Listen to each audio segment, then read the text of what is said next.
Bienvenidos a este su programa Conversando Asuntos Jurídicos, presentado por el licenciado Domingo Bonilla Osoria. Para preguntas o sugerencias puede llamar al 787-627-8357, 627-8357. Para consultas a nuestra oficina al 787-756-5199 o escríbanos a través de nuestro email lcto.bonilla@gmail.com. Y ya comienza Conversando Asuntos Jurídicos.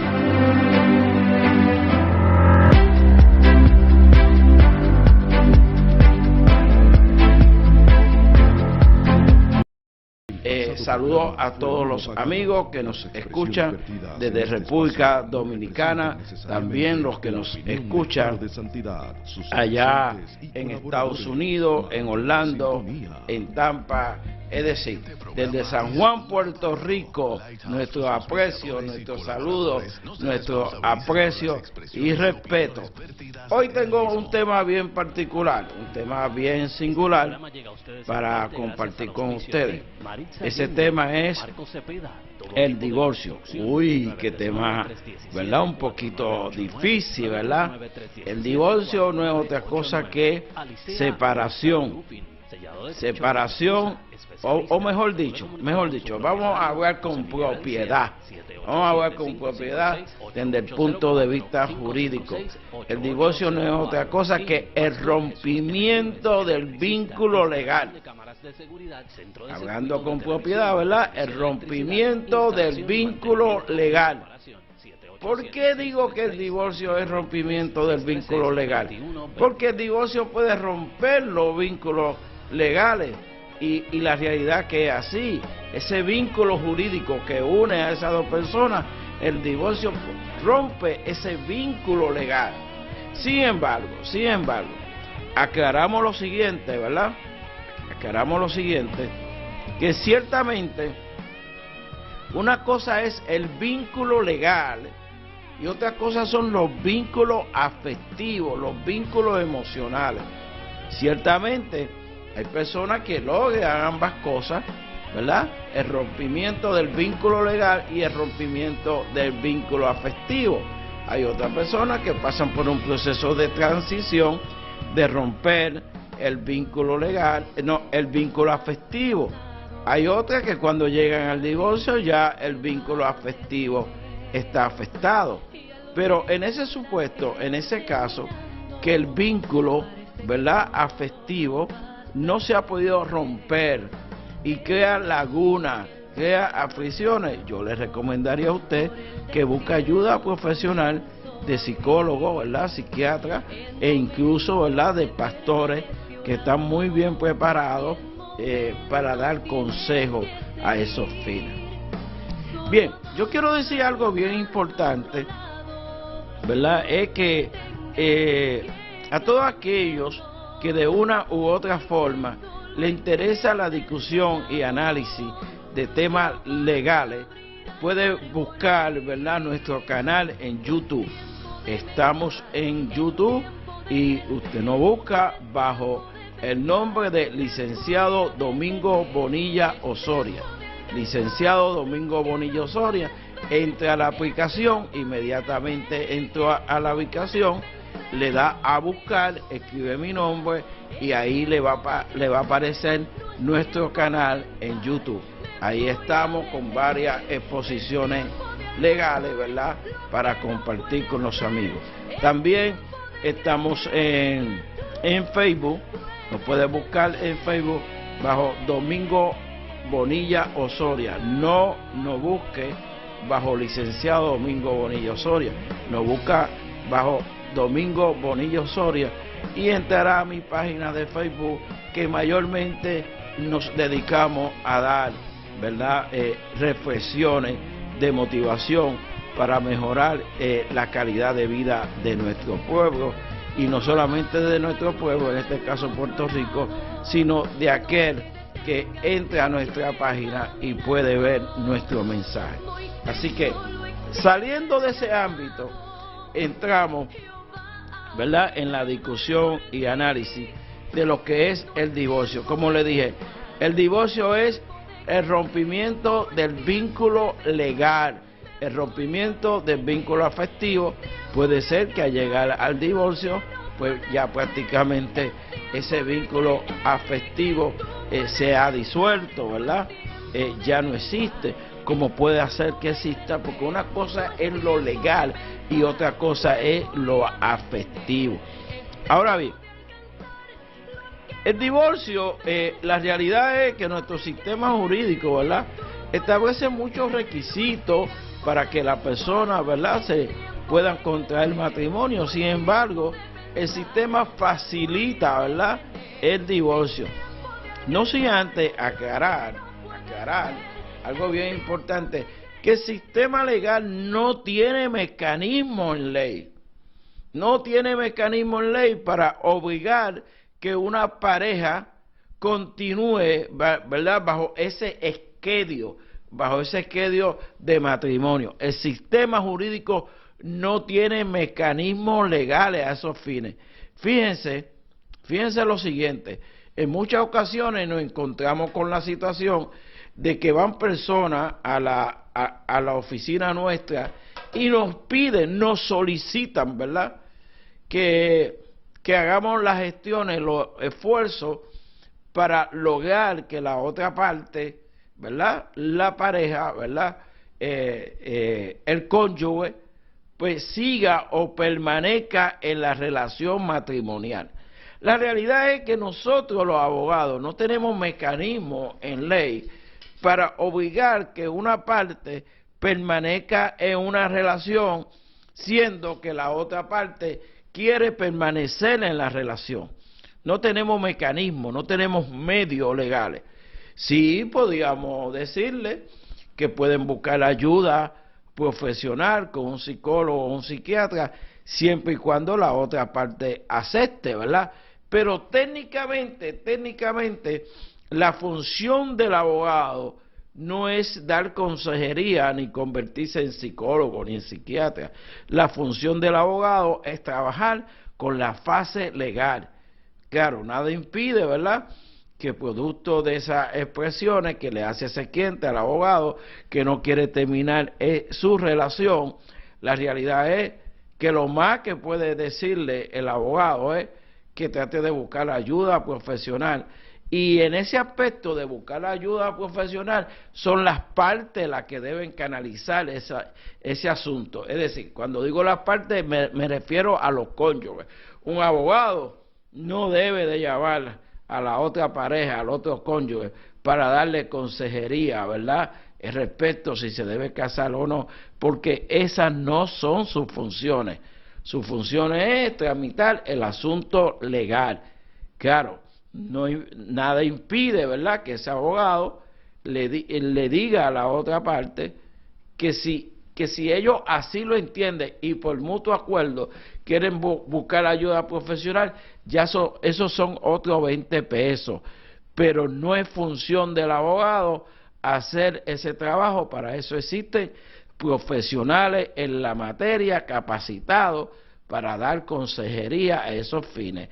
Y esos profesionales, pues como le dije, puede ser un psicólogo, puede ser un psiquiatra, como puede ser un ministro debidamente ordenado y preparado a esos fines, ¿verdad?, a esos fines. Así que esa es la contención mía con relación a ese asunto, ¿verdad?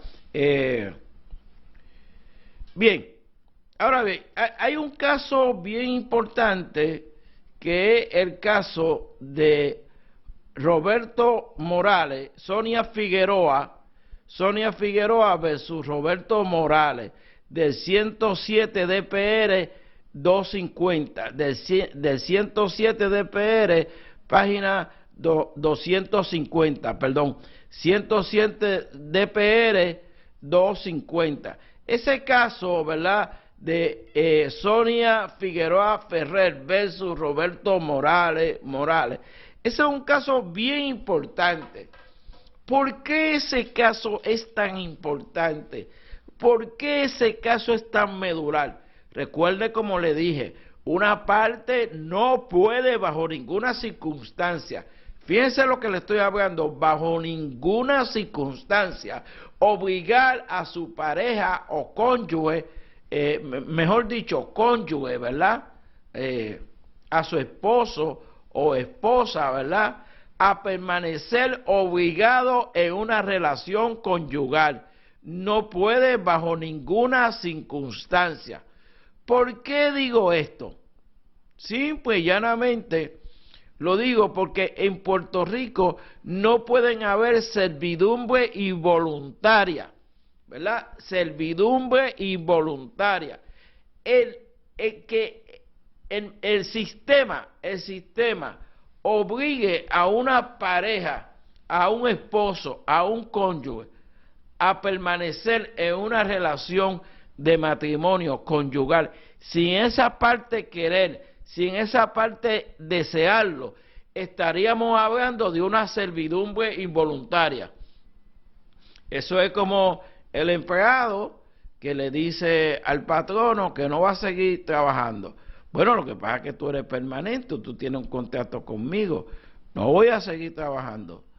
El patrono, la compañía tal, puede obligar a ese empleado, o bien sea bajo contrato, o bien sea un empleado con una plaza permanente, a seguir trabajando. Pues claro que no, claro que no. Si es por contrato, había que ver los daños, ¿verdad?, económicos, si alguno, que le pudo haber causado a ese patrono esa renuncia de momento, ¿verdad? Había que verlo. Pero obligarlo a seguir trabajando, bien sea porque tiene una relación contractual o bien sea porque sea un empleado regular, es imposible. ¿Por qué es imposible? Porque estaría estableciéndose una servidumbre involuntaria. En Puerto Rico no existe la servidumbre involuntaria. La servidumbre involuntaria prácticamente sería el equivalente a una esclavitud. Eso está totalmente vedado, totalmente prohibido, ¿verdad?, en nuestro ordenamiento jurídico. De manera tal, ¿verdad?, que la persona debidamente casada, debidamente, ¿verdad?, en ley, ciertamente no hay mecanismo dentro del sistema jurídico para obligar a un cónyuge que siga en una relación. Repito, vuelvo y repito, y soy enfático en eso. Eso sería una servidumbre involuntaria. Ahora bien, ¿qué sucede? El sistema jurídico ha establecido varias causales legales, ¿verdad?, para que se dé la salida, de un matrimonio, para finiquitar, para dar por terminado ese matrimonio. Hay varias causales que establece el Código Civil, ¿verdad?, que las nuevas leyes, la legislación reciente, la han hecho inoperante prácticamente, salvo que se radique esa causal, la otra parte no conteste, ¿verdad?, y entonces se le anote la rebeldía. Por ejemplo, la causal de trato cruel, la causal de adulterio, ¿verdad?, y así sucesivamente. Estas causales, la causal de impotencia, ¿verdad?, la causal de separación, la causal de abandono, todas estas causales, a raíz del caso de Sonia Figueroa Ferrer, ¿verdad?, a raíz de ese caso, ciertamente se establece de ese caso específico de Sonia Figueroa Ferrer, ¿verdad?, y Roberto Morales es parte peticionario. En ese caso, estas partes estaban debidamente casados, legalmente casados. ¿Qué sucede? Una de las partes radica un divorcio y le dice al tribunal tribunal, nosotros nos queremos divorciar, radica una petición. Y ese caso es interesantísimo porque la gente atrevida, la gente que se atreve, la gente innovadora, la gente que son creativos, esos son los que hacen que el derecho evolucione, que el derecho se modifique, que el derecho tenga cambios significativos. Resulta que para ese entonces no existía la causal de consentimiento mutuo. Usted se divorciaba bajo una causal, ¿verdad?, contenciosa. ¿Qué significa una causal contenciosa? Donde hay un demandante versus un demandado, se radicaba una demanda. Mayormente la causal que más se utilizaba era la de trato cruel. Trato cruel significa que una parte maltrata a la otra, bien sea verbal o bien sea físicamente, ¿verdad? Y hay que traer pruebas en el tribunal sobre ese trato cruel. Pero ¿qué sucede? Cuando usted se radica una demanda por la causal de trato cruel, ¿verdad?, tanto emocional como física, ¿verdad? Cuando usted radica una demanda de esa naturaleza, necesariamente usted tiene que hablar sobre el derecho a la intimidad, ¿verdad? El derecho a la intimidad se consagra en la Constitución de Puerto Rico en la sección 10, en el artículo 2, que habla sobre el derecho a la intimidad, el derecho, ¿verdad?, a la privacidad. Ese derecho a la intimidad o a la privacidad surge expresamente de la Constitución de Puerto Rico, ¿verdad? La Constitución del Estado Libre Asociado, aprobado por la Asamblea Constituyente, ¿verdad? Y la Asamblea Constituyente la aprueba, se le somete al pueblo en un referéndum, ¿verdad? El referendo es el mecanismo procesal, legal, para enmendar la Constitución. Si usted quiere enmendar la Constitución, corregir lo que aprobaron los padres de la Asamblea Constituyente en el 1952, si usted quiere el sistema jurídico, entiéndase los legisladores, el gobernador, quiere enmendar la Constitución, hay un mecanismo en ley.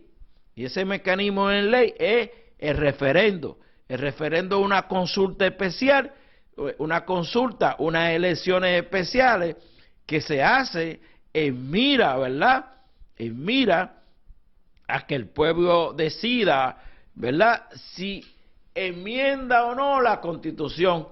Yo no sé si usted se acuerda cuando en Puerto Rico se sometió al pueblo un referendo para corregir el derecho absoluto que se tiene a la fianza, ¿verdad?, para modificarlo, para restringir ese derecho. El pueblo dijo que no. De hecho, yo fui uno de los que voté que no, ¿verdad? ¿Y por qué voté que no? Porque la realidad es que la gente tiene derecho a permanecer bajo fianza en lo que se ventila su asunto, ¿verdad? Porque una cosa es lo que se ventila en la calle, lo que se dice en la calle, y otra cosa es lo que se ventila en un tribunal constitucional, en un tribunal de derecho. Porque en un tribunal no es como se habla en la cancha de baloncesto, ni como se habla en la calle. Hay unas reglas procesales, ¿verdad?, de cómo se ventilan los asuntos en el tribunal. Existen las reglas de evidencia, las reglas de procedimiento criminal, ¿verdad?, para dilucidar tales asuntos, y los derechos que se consagran en distintas leyes. Bien, ahora bien, ¿qué sucede? ¿Qué sucede?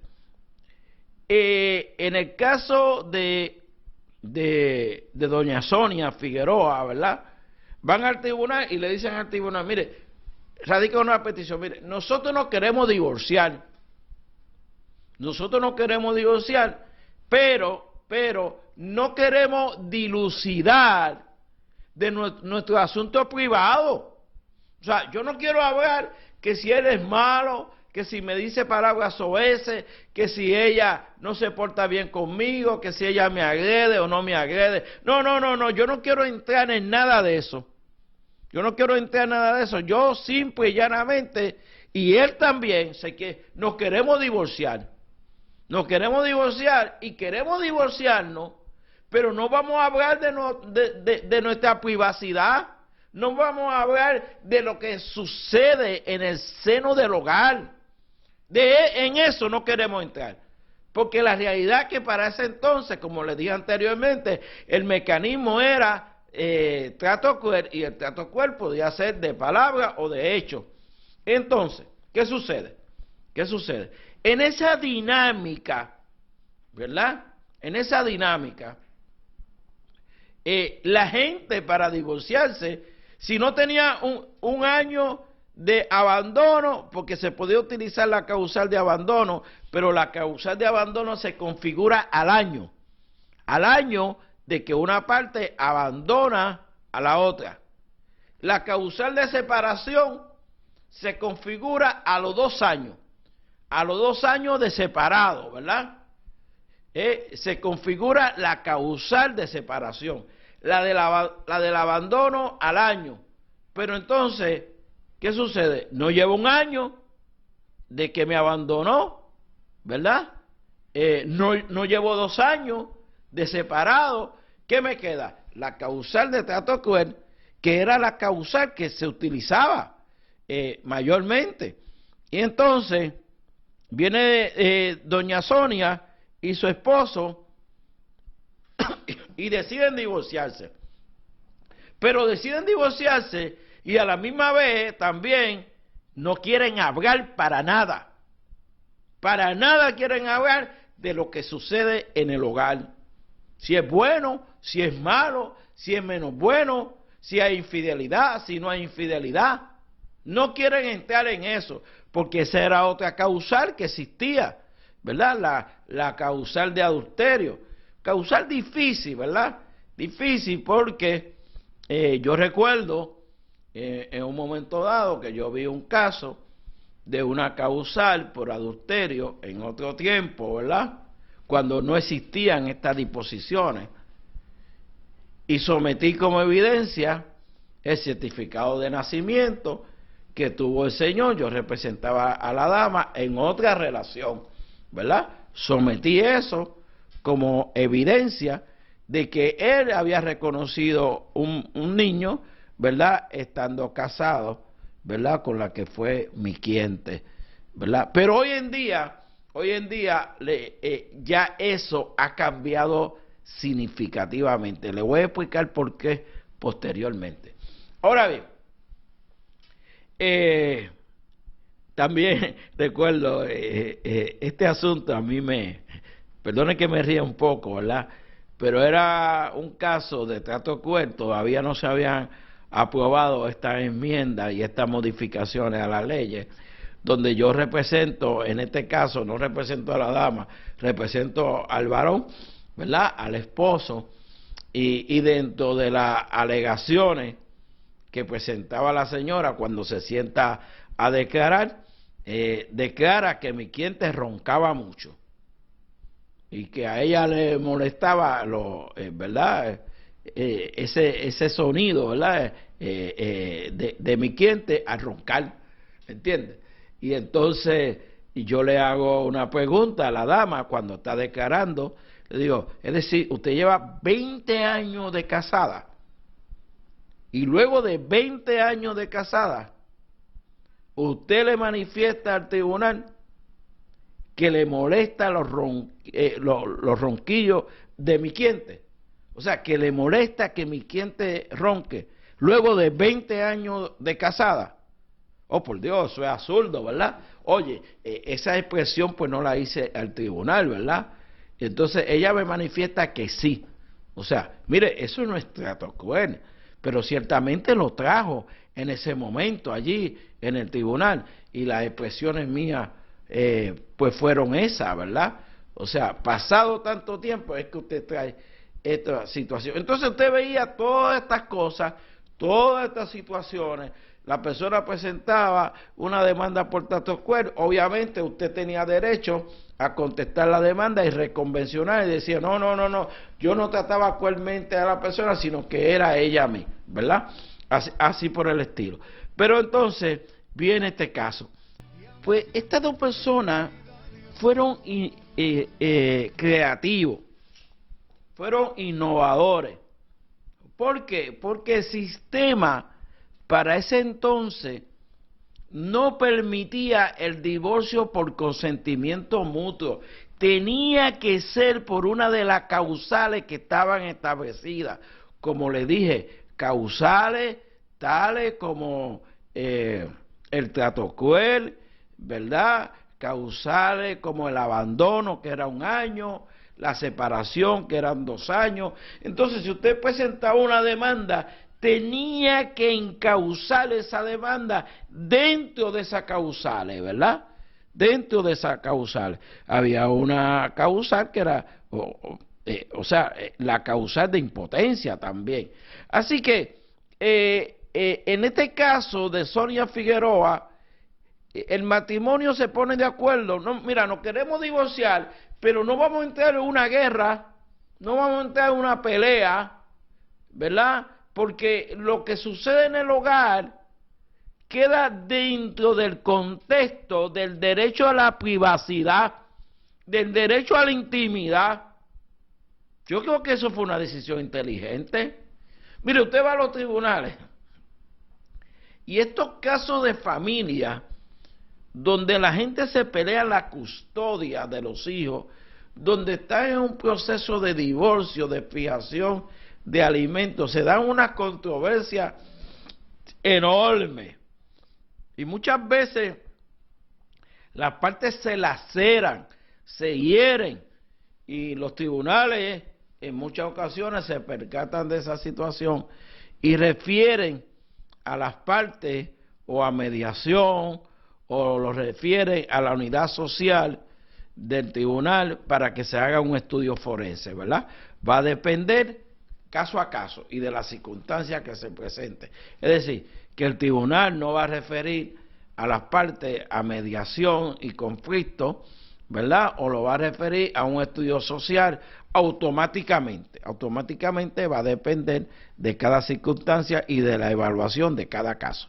Ahora bien, pues este matrimonio le dicen al tribunal, miren, no nos queremos divorciarnos, pero no vamos a hablar de las cosas que suceden en la casa.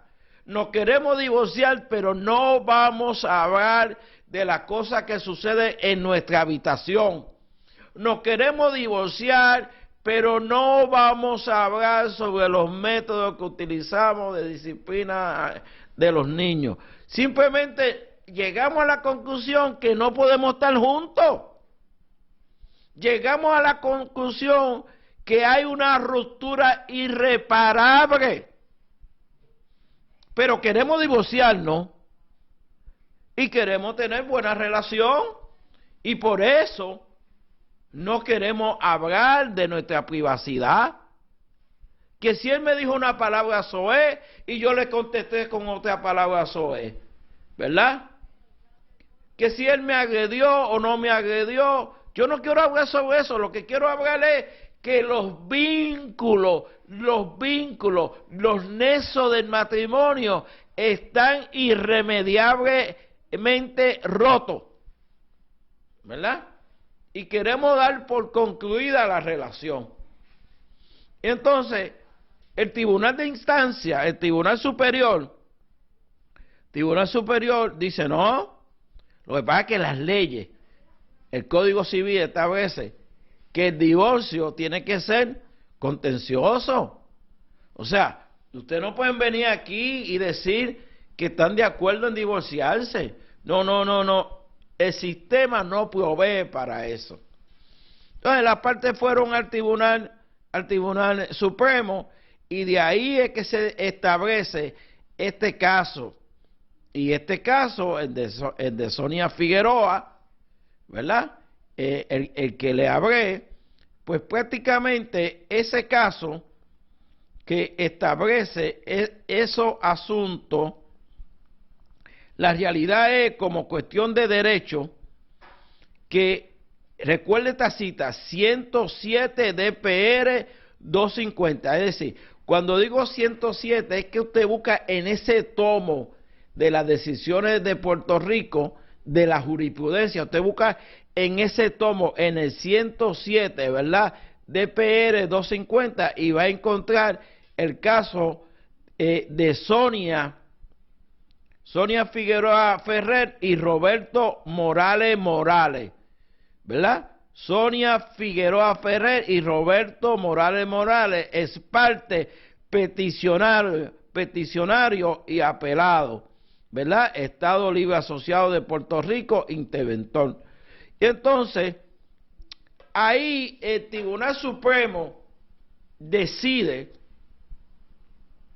protegiendo el derecho a la intimidad de los ciudadanos, el derecho a la privacidad de los ciudadanos, que las partes sí pueden presentar una petición, ¿verdad? Una petición de divorcio por consentimiento mutuo, y en ese caso específicamente de divorcio por consentimiento mutuo, el Tribunal Supremo reglamenta, establece la forma y manera de cómo se presenta un divorcio por consentimiento mutuo en el Tribunal de Primera Instancia, Sala Superior. ¿Y por qué digo Sala Superior? Porque los tribunales municipales no tienen competencia para divorciar. Repito, los tribunales municipales no tienen competencia para divorciar. Eso es un asunto del Tribunal Superior. Ahora bien, aclaro, recién se aprobó legislación donde los notarios pueden divorciar basado a unos criterios y requisitos, ¿verdad? Usted puede divorciarse ante la figura de un notario público, y ese notario público tiene que seguir todos los parámetros y requisitos que establece la ley para un divorcio. Ahora bien, en el caso de Sonia Figueroa, ¿verdad? El tribunal establece unos criterios que se deben de seguir caso a caso. Por ejemplo, se tiene que presentar una petición juramentada por ambos peticionarios. Los dos tienen que comparecer en un mismo documento, ¿verdad? Un mismo documento, y presentan una petición de divorcio. Aclaro lo siguiente, bien importante. El abogado de una de las partes no puede ser abogado de los dos. El abogado de una de las partes no puede ser abogado de los dos. Ciertamente, y aclaro, si un abogado comparece en un divorcio por consentimiento mutuo, representando a ambas partes, sería una violación a la ética, porque eso no es posible. ¿Por qué? Porque estaría representando a ambas partes, y al representar a ambas partes estaría cayendo en un conflicto de intereses. Fíjense, no estoy hablando de un potencial conflicto de intereses. No. No estoy hablando de un potencial conflicto de intereses. Estamos hablando, ¿verdad? Ciertamente, de un conflicto de intereses. Un potencial conflicto de intereses es algo que posiblemente pueda ocurrir, pero cuando hablamos de un conflicto de intereses implica incurrir en una violación ética. ¿Por qué? Porque en esa situación hay bienes a dividir. Pudiera ser que una parte diga que ese bien inmueble vale tanto y la otra parte diga que no vale tanto, y entonces el abogado está compareciendo representando a los dos, y eso entraría en un conflicto de intereses. Fíjese, estoy hablando no un potencial conflicto, en un conflicto de intereses. Muchas veces los tribunales lo que hacen es que cuando una parte va sin abogado, he visto la acción de muchos tribunales de preguntarle a esa parte que comparece en ese mismo documento, en esa petición ante el tribunal. Muchas veces los tribunales lo que hacen, mire, usted se asesoró, se orientó, se asesoró con otro abogado, ¿verdad? Usted se asesoró, usted se orientó con otro abogado antes de llegar aquí. ¿Ve? Muchas veces yo he visto tribunales que hacen eso y creo que es correcto el así hacerlo. Bien, por otro lado, cuando una parte, ¿verdad? Cuando una parte comparece sin abogado, no debe comparecer a la oficina del abogado de la otra parte a hablar sobre el divorcio. No, el abogado solamente se reúne con su cliente, discute las pormenores del divorcio con su cliente. No puede el abogado reunirse con ambas partes. Fíjese que aquí no estoy hablando de la comparecencia en un mismo documento al tribunal, estoy hablando de que ese abogado no debe ni tan siquiera reunirse con ambas partes en su oficina. Claro. Una cosa es una cosa y otra cosa es otra cosa. Como por ejemplo, si la otra parte contrata abogado, nada impide que los abogados se reúnan, ¿verdad? Y discutan los pormenores, ¿verdad?, de ese divorcio. Nada impide que los abogados se reúnan con sus respectivas partes, ¿verdad?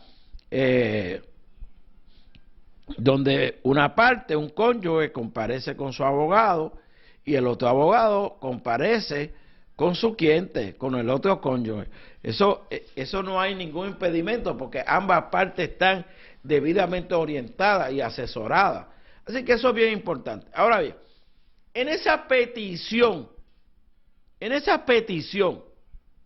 ¿verdad?, por consentimiento mutuo, número uno, ¿verdad?, ambas partes tienen que tener capacidad jurídica para el divorcio, ¿verdad? Ambas partes tienen que comparecer en un mismo documento, ¿verdad? 3, si hay hijos por el medio, se tiene que estipular la pensión alimentaria competente a esos hijos. El abogado debe hacer un análisis con su cliente de lo que le correspondería como pensión alimentaria a su cliente. Así que se debe de fijar la pensión alimentaria. Se debe de fijar cómo ese padre no custodio, ¿verdad?, se va a relacionar con sus hijos. Se debe de estipular cómo en ese documento de petición de divorcio, cómo ese padre no custodio se va a relacionar con sus hijos, ¿verdad? Si va a ser fines de semana alternos, si va a ser una semana sí, una semana no, ¿verdad? Si hay la posibilidad de estipular una custodia compartida. Aunque haya esa posibilidad de una custodia compartida, el tribunal no está impedido de referir el asunto a la unidad social para que determine si esa custodia compartida que establecieron las partes sirve al mejor bienestar del menor. Porque una cosa es una cosa, como dije, y otra cosa es otra cosa, ¿verdad?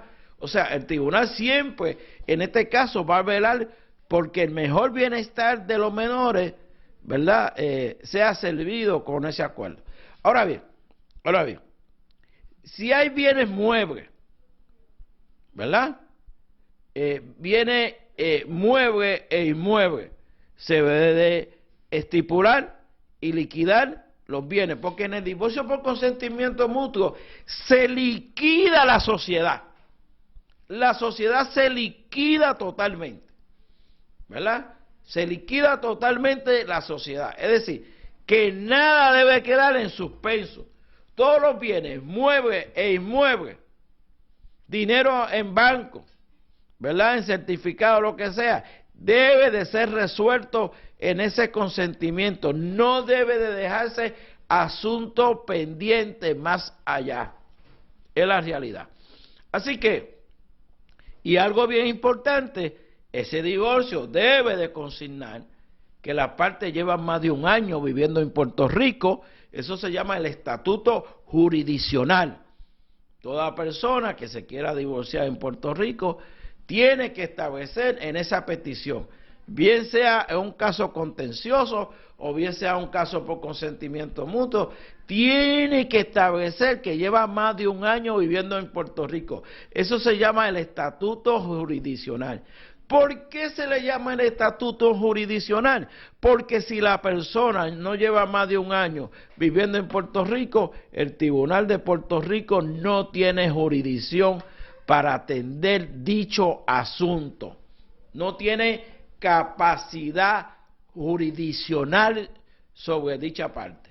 Ahora bien, algo bien importante que se debe de consignar en esa petición de divorcio, o sea, que debe estar escrito ahí, no es que pudiera ser que se escriba o no, eso tiene que estar por escrito en la petición. No es que deba ser. Una cosa es el deber ser de las cosas y otra cosa es cómo se hace eso. Se tiene que establecer, se tiene que consignar que la decisión de las partes, ¿verdad?, es una libre, es voluntaria, ¿verdad?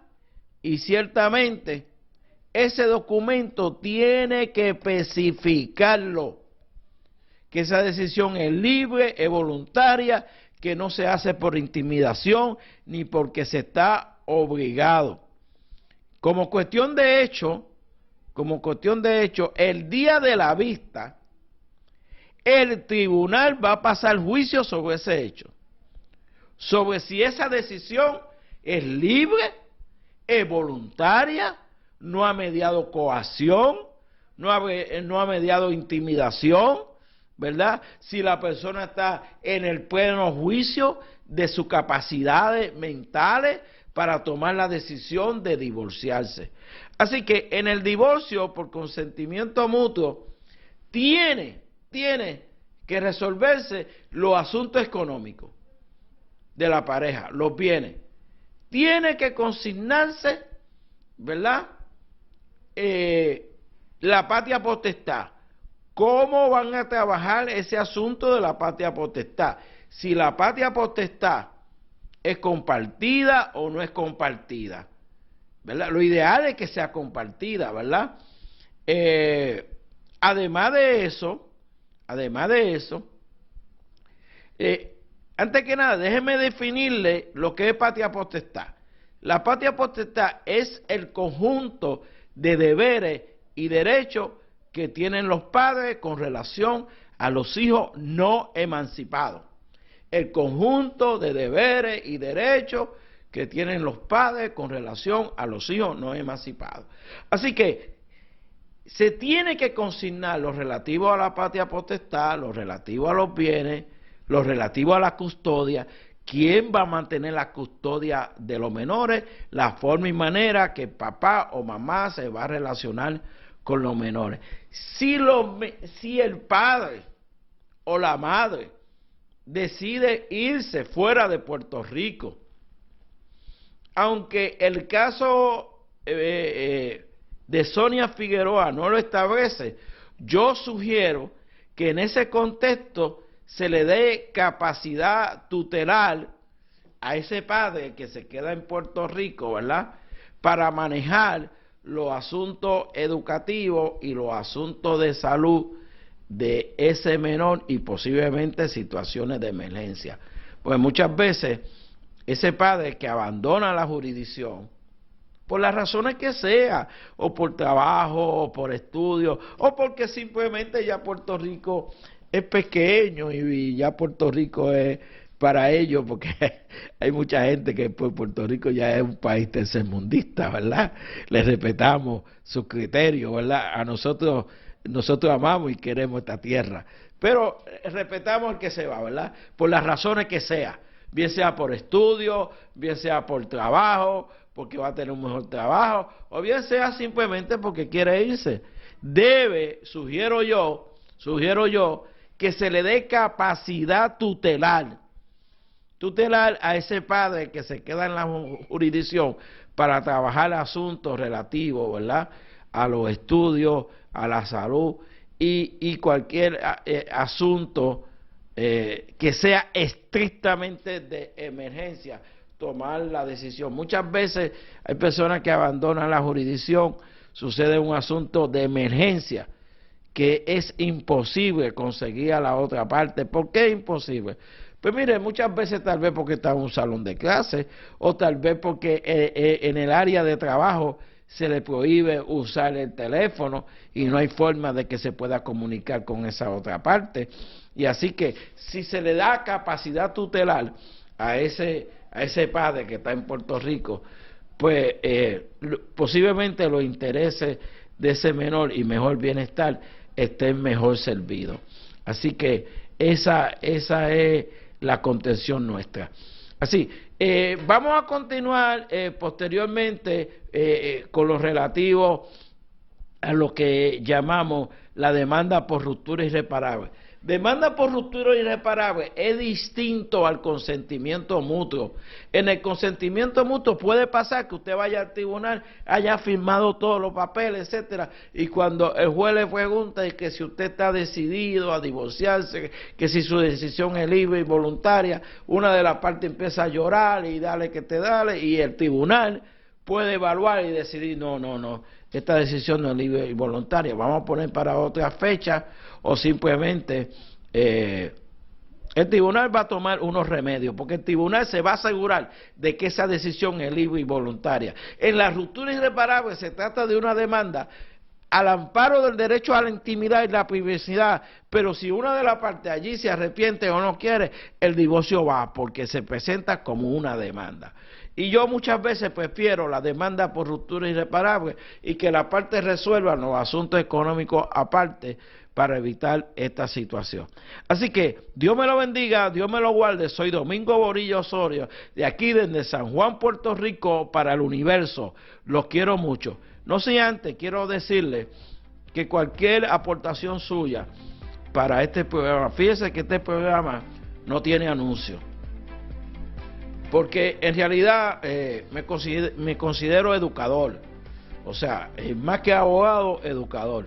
Estudié pedagogía a nivel de bachillerato, di clases a nivel de escuela superior, y ciertamente no he querido dar anuncios por razón de que me quita tiempo para ustedes. Así que Dios me lo bendiga, los quiero mucho.